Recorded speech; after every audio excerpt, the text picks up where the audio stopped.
Ya, Assalamualaikum warahmatullahi wabarakatuh. Cukup jelas. Waalaikumsalam warahmatullahi wabarakatuh. Waalaikumsalam warahmatullahi wabarakatuh. Assalamualaikum warahmatullahi wabarakatuh. Ya, Jelas. ya berapa kita jumlah mahasiswa? Ada 48, Bu. 48. Sekarang masih berapa nih? 7 di waiting room. Masih banyak ya, baru 38. Jadi masih ada 10 orang lagi. Oke, kita mulai saja ya. Perkenalkan, saya Diana Anggraini. Saya adalah dosen pengampu mata kuliah, satu tim dengan Ibu Katriza. Kemudian nanti ada Pak Sena di the last session ya. Wait, bentar. Gue matiin dulu nih.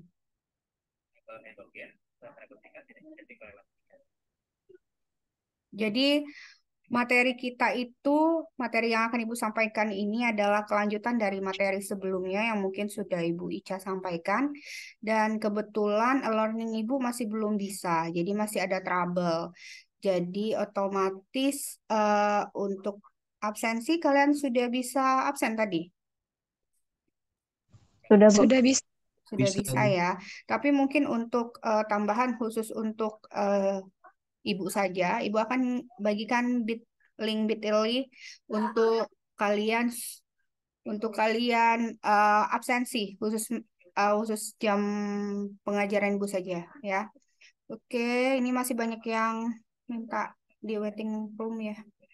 Oke, ini sedikit mengulas mengenai teori administrasi publik ya.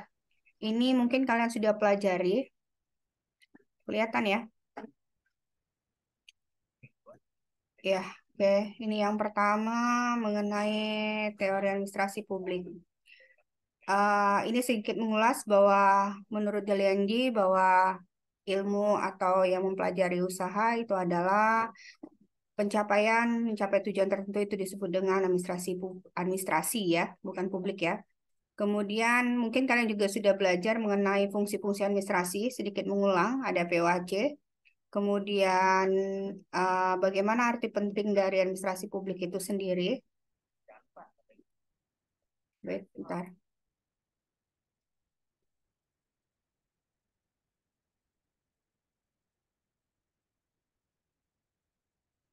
Mm.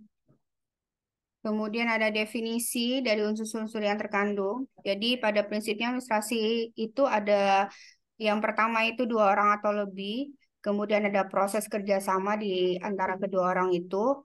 Kemudian untuk mencapai tujuan. Jadi bisa dikatakan bahwa administrasi itu adalah kerjasama antara dua orang lebih untuk mencapai tujuan tertentu atas dasar rasionalitas. Rasionalitas mungkin kalian sudah dijelaskan juga bahwa pahamnya adalah bagaimana akal pikiran itu sejalan kemudian akan mencapai tujuan ya. Kemudian ini juga, ini sedikit mengulas dulu ya biar ada penyambungnya antara materi yang disampaikan Ibu Ica dengan Ibu. Yang selanjutnya ada administrasi sebagai seni dan ilmu. Ini semua sudah kan dipelajari kan? Sudah ya? Udah, Bu. Kameranya bisa di-open Sudah, nggak Bu. sih? Jadi Ibu paham mana yang memang hadir atau yang tidak. Itu saya kalau online tuh nggak bisa mengkondisikan apa kalian memang sudah siap untuk kuliah atau belum gitu. Jadi itu ya. Jadi administrasi sebagai seni dan ilmu juga sudah. Kemudian ini cabang-cabang administrasi. Ini sedikit mengulas. Ada public administration, kemudian business administration, dan social administration. Ini administrasi publik menurut Pelik Nigro. Ya, paham-paham ini. Kemudian ada teori klasik dan neoklasik. Ada tiga pandangan bahwa yang pertama itu bahwa organisasi dianggap sebagai suatu sistem yang sederhana. Jadi ada berupa mesin, kemudian esensi organisasi lain yaitu dipandang sebagai suatu mekanisme. Kalau bicara mekanisme berarti bagaimana prosedur atau tata cara. Kemudian yang ketiga itu adalah bekerja sama mencapai tujuan secara individual ya. Ini scientific management dari Taylor. Udah belajar belum? Masih ingat ilmunya? Atau masih bingung-bingung? Oke, Bu sedikit ulas. Jadi konsep manajemen dan administrasi. Jadi kalau bahasanya antara administrasi dengan manajemen itu ada yang namanya dikotomi atau pembagian yang karena manajemen itu kan dalam artian adalah proses juga, pengaturan pengelolaan. Sedangkan administrasi tadi kan adalah proses kerjasama. Jadi pengertian yang hampir mirip seperti itu, padahal secara garis besar itu berbeda ya. Konsepnya juga berbeda, tapi secara harfiah pengertian itu sama. Maka Taylor membahas bahwa pengembangan administrasi itu ada dua. Yang pertama itu berdasarkan pengayaan dari ilmu manajemen itu sendiri. Jadi manajemen itu dianggap sebagai basic dari ilmu administrasi. Kemudian beliau juga menganggap bahwa teori yang dikembangkan oleh Taylor sebagai pendukung dari teori scientific management, dia menganggap bahwa itu yang di bawah itu Philadelphia tahun 1875 itu adalah bagaimana beliau menyelesaikan pendidikannya sesuai dengan yang ada di scientific management. Kemudian ini adalah penemuan-penemuan beliau ya. Kenapa Taylor diakui sebagai manajemen ilmiah, bapak manajemen ilmiah? Karena beliau terbiasa dengan kegiatan-kegiatan yang sifatnya adalah personal, seperti magang, buruh, mandor, dan sebagainya. Oke, ini bisa dibahas. Ini prinsip-prinsip manajemen ilmiah. Ibu rasa sudah ya. Menggantikan cara asal kerja dan output, bisa dibaca. Kemudian ini. Nah, ini yang terakhir adalah prinsip manajemen. Ada pembagian kerja, kewenangan, disiplin, kemudian kesatuan komando, kemudian unity of management, subordination, remuneration, atau pemberian upah, sentralisasi, sampai ke esprit de corps, semangat korps ya. Oke, ini juga, ini adalah teori lain dari manajemen, sebenarnya teori klasik yang membahas bahwa organization without man it's nothing ya. Jadi menurut teori ini, hubungan kemanusiaan itu sangat penting untuk menjalankan suatu proses baik itu administrasi maupun manajemen dalam mencapai tujuan ya. Oke, itu Robert Owen adalah penelitinya. Selanjutnya adalah ini hubungan kemanusiaan dan ini adalah kelemahannya. Jadi ketika kita bicara bahwa manajemen itu sebagai suatu bentuk organisasi, maka ada beberapa konsep lain yaitu bahwa manajemen atau administrasi, ini masih dikotomi antara manajemen dan administrasi ya. Dia menganggap bahwa konsep manusia sosial itu adalah lebih mengarah kepada secara utuh individual. Jadi tidak membahas bagaimana interaksi, kemudian pengaruh-pengaruh faktor lain, itu tidak dibahas. Makanya kelemahan teori tadi, hubungan kemanusiaan itu lebih kepada personality-nya. Maslow terkenal dengan teori hierarki dari kepentingan manusia, Abraham Maslow ya. Ada dua, the lower needs, kemudian high order needs. Lower itu lebih kepada kebutuhan fisiologis, makan, minum, kemudian sandang, pangan, papan, kemudian kebutuhan keamanan, dan yang kedua itu high order need, yang mencakup social need, berarti self-esteem dan self-aktualisasi. Jadi aktualisasi diri itu termasuk pada kebutuhan yang sifatnya tingkat tinggi. Jadi kalau kita yang masih dalam rangka mencari bagaimana jati diri, kemudian mencari pekerjaan, masih mencari uang, gaji, ya itu masuk ke the lower needs atau kebutuhan fisiologis. Tapi kalau kita sudah berupaya untuk bagaimana menciptakan kreativitas, kemudian bagaimana kita dihargai, itu sudah masuk ke kelompok kedua atau high order need, ya. Oke, ada juga teori X dan Y. Ini dari Douglas McGregor. Ini kita bicara dulu konsep ini ya, belum administrasi secara primer ya. Nanti ada konsepnya lagi. Teori X dan Y itu membahas seperti ini. Jadi kalau X itu berasumsi bahwa manusia itu pada dasarnya malas ya. Ia bekerja sedikit, berharap lebih. Itu konsep manusia ya. Tapi ketika bicara teori Y, itu kebalikannya. Orang itu dianggap secara tidak pasif atau menolak pada kebutuhan organisasi. Jadi ada motivasi, ada potensi. Jadi kebalikan dari teori X yang menganggap manusia itu malas. Kalau teori Y, dia berharap bahwa organisasi itu justru senternya adalah di manusia yang memiliki kapasitas dan potensi yang lebih. Itu teori X dan Y. Kemudian ini paradigma yang Ibu tadi, Ibu akan bahas ini. Ini sudah belum? Administrasi publik, dikotomi administrasi dan politik ya. Ini dari Goodnow dan Leonardo de White. Dia membahas bahwa dua fungsi dari pemerintah yang berhubungan dengan politik. Jadi antara politik dan administrasi itu ibarat dua sisi mata uang. Jadi kalian tahu kan koin mata uang. Jadi yang satunya adalah politik, yang satunya administrasi. Jadi ketika dilempar itu tidak akan kelihatan apakah tujuan akhirnya itu politik ataupun administrasi. Jadi bisa kita lihat bahwa berbagai kebijakan yang ada di Indonesia, contohnya ya, kadang misalnya identik dengan kegiatan politis. Sekarang kan udah zamannya pilkada kan, udah zamannya untuk pemilu kan. Orang berlomba-lomba tuh mencari suatu kebijakan yang sifatnya administratif, tapi pada prinsipnya itu sebetulnya itu ada pengaruh dari politik, ya. Kemudian paradigma, ini paradigma yang pertama dikotomi politik ya. Wait. Ini paradigma yang pertama. Terus paradigma yang kedua adalah prinsip administrasi negara. Prinsip-prinsip administrasi negara itu yang lebih mengarah kepada teori Henry Fayol. Prinsip administrasi negara itu kalau kita kenal dengan istilah Post-Decop. Ya, mungkin Bu Ica sudah jelaskan. Jadi Post-Decop itu adalah prinsip administrasi negara yang sangat terkenal yang mendunia di paradigma yang kedua. Kemudian paradigma yang ketiga itu impact dari dikotomi politik bahwa menganggap administrasi negara itu sebagai ilmu politik. Jadi pada saat itu tahun 1930-an itu banyak sekali yang menganggap bahwa antara administrasi dengan administrasi negara, kalau dulu negara ya, belum ke publik ya, itu sama dengan ilmu politik. Kemudian paradigma keempat, ini kembali lagi administrasi negara dikembalikan sebagai ilmu administrasi. Dan yang terakhir itu paradigma yang selanjutnya, ya, paradigma kelima, itu kembali ke harfiahnya bahwa administrasi negara sebagai administrasi negara, ya. Malah sekarang sudah ada paradigma baru yaitu zone government ya. Jadi paradigma administrasi negara itu sebagai kembali ke administrasi publik yang kita pelajari. Oke, ini teori untuk apa namanya, untuk menjembatani materi yang di Ibu dengan yang di Ibu Ica. Oke, wait, bentar.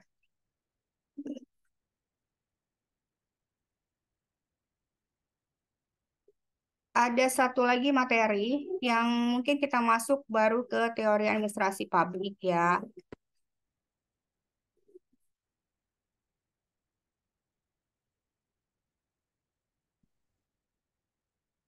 Nah, ini ya.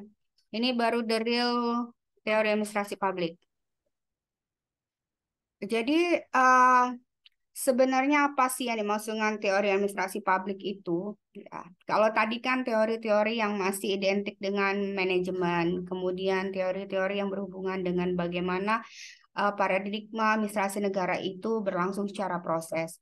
Nah, sekarang kita lihat bagaimana teori yang benar-benar the real menjadi dasarnya administrasi publik. Yang pertama itu adalah teori politik birokrasi. Wow ya bahasanya ya.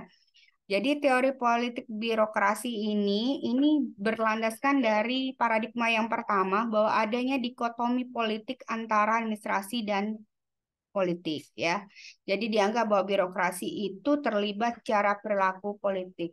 Jadi kan kalau kita lihat tuh kalau kalian belajar bahwa ada 3 level dari politik di negara, yaitu yang pertama ada legislatif, yudikatif, dan eksekutif. Nah, para birokrat inilah yang memberikan suatu keputusan atau kebijakan di suatu negara.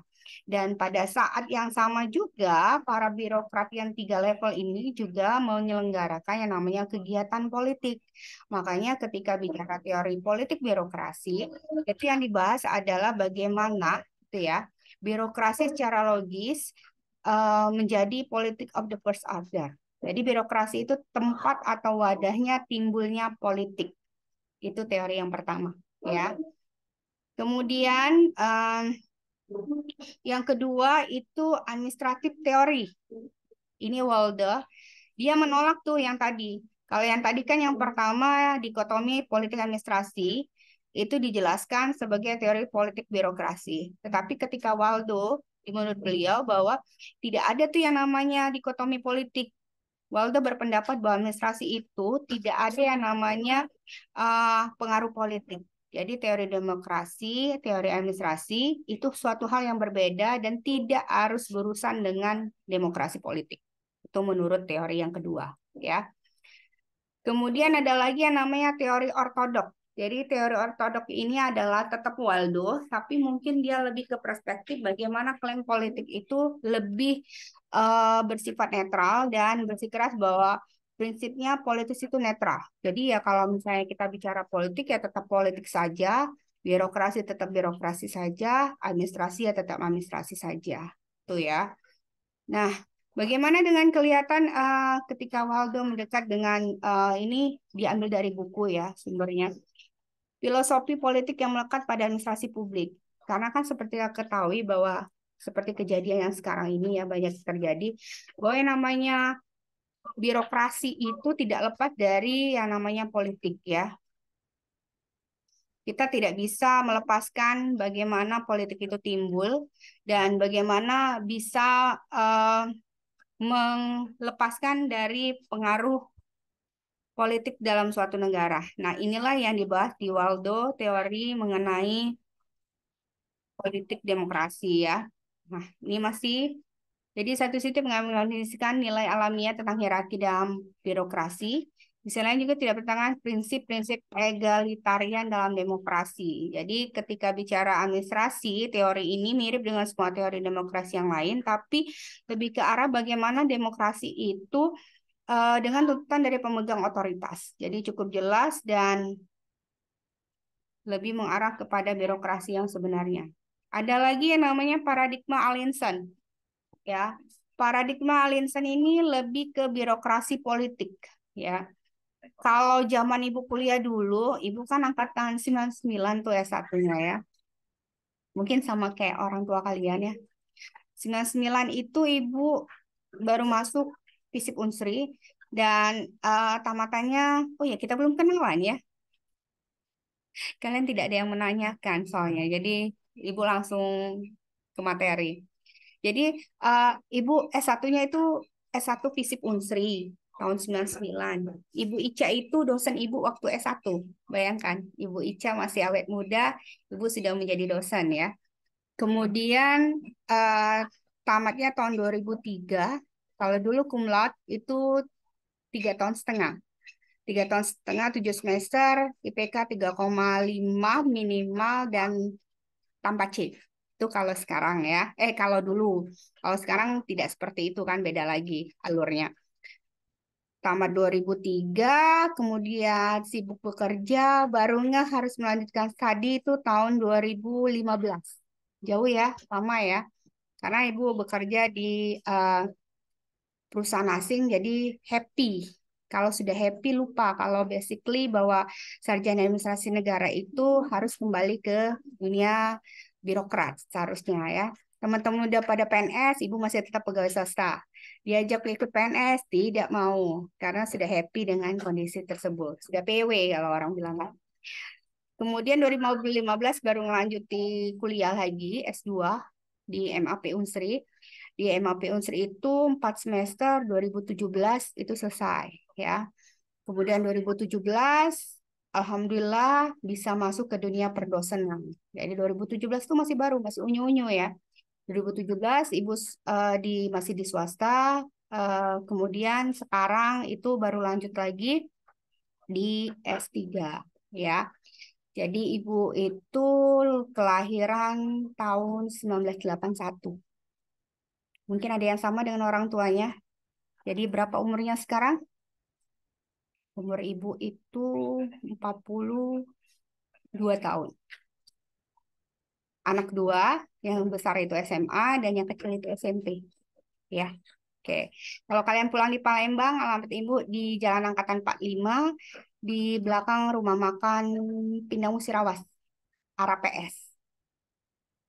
Kalau tahu lokasinya boleh mampir ya. Itu ya, sedikit perkenalan buat kalian. Nanti mungkin kalau offline lebih enak ya kita ngobrol-ngobrolnya. Kalau online ini lumayan lebih fokus ke materi. Lain kali kalau mau masuk jangan lama-lama ya. Jadi kita kepotong sama untuk menerima teman-teman kalian yang masih di waiting room. Sekarang kita lihat bagaimana paradigma Allinson tadi ya. Allinson itu membahas bahwa birokrasi itu identik dengan politik, sama seperti teori dikotomi politik. Dan contoh kasusnya adalah teori organisasi dan teori birokrasi politik. Kita lihat satu-satu ya. Ini adalah teori organisasi.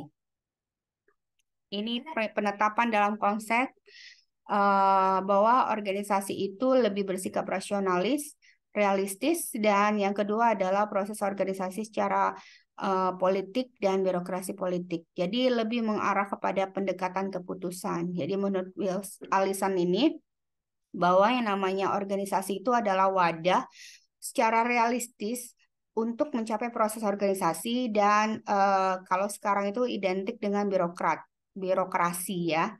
Kemudian pada model 2 itu adalah teori proses organisasi ya. Kemudian pendekatan model 3 itu birokrasi politik. Ketika dia posisinya terjalin seperti ini, maka dia akan mencapai namanya pendekatan pengambilan keputusan atau decision making ya. Jadi kalau sudah ada organisasi, birokrasi politik, maka dia akan ada ke decision making. Kemudian selanjutnya adalah mengenai model 1 kita lihat.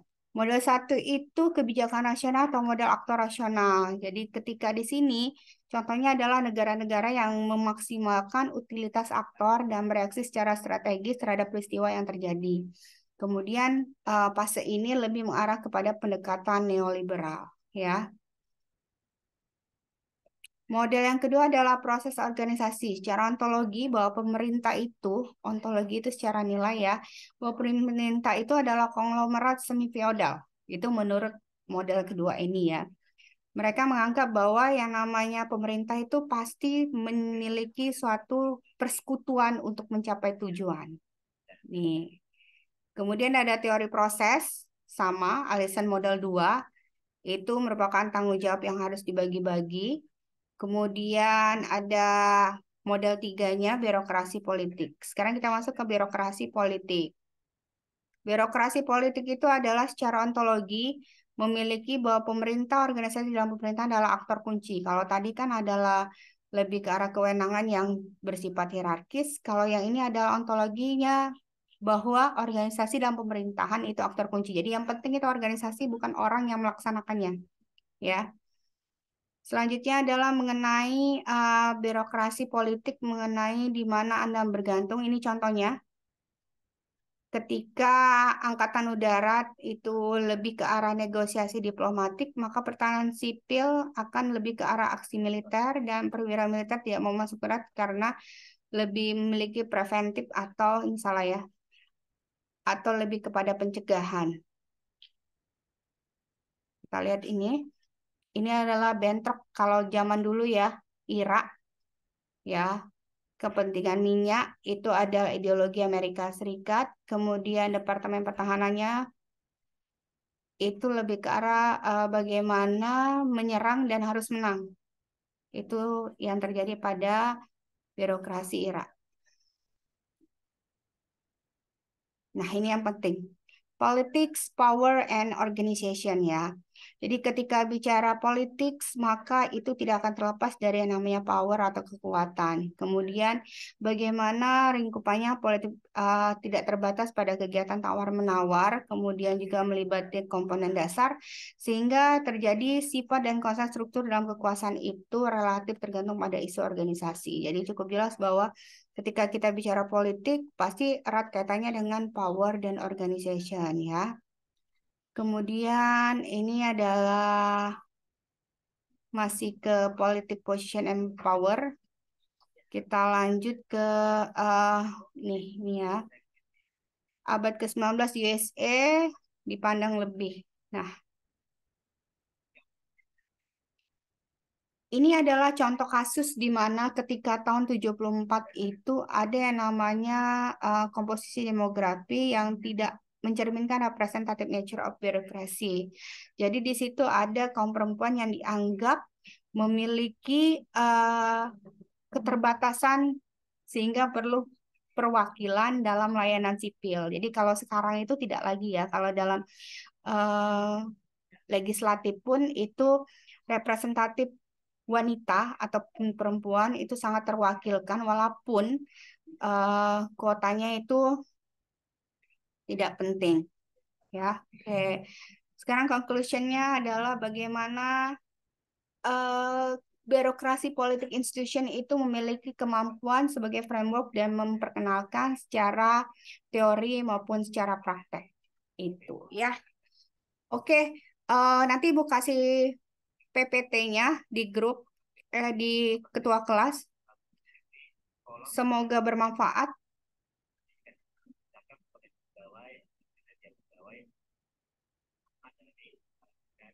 Ada yang mau bertanya?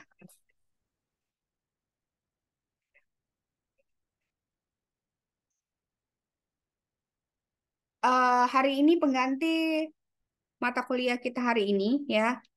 Nanti materinya atau record hari ini Ibu akan kirimkan juga ke ini aja deh ketua kelas ya. Nanti ketua kelas share ke kalian ya. Karena kalau yang di grup Bu Ica itu takutnya mengganggu materi Bu Ica ya. Jika tidak ada yang bertanya, ini di record. Oh ya, nanti Ibu share link absensi ya. Walaupun kalian sudah absen di e-learning, tapi Ibu pastikan kalian harus absensi juga di Bit.ly karena e-learning Ibu belum bisa diakses. Oke. Jika tidak ada yang bertanya, benar nih, nggak ada bertanya. Ada 48 ya. Jumlah siswanya 47.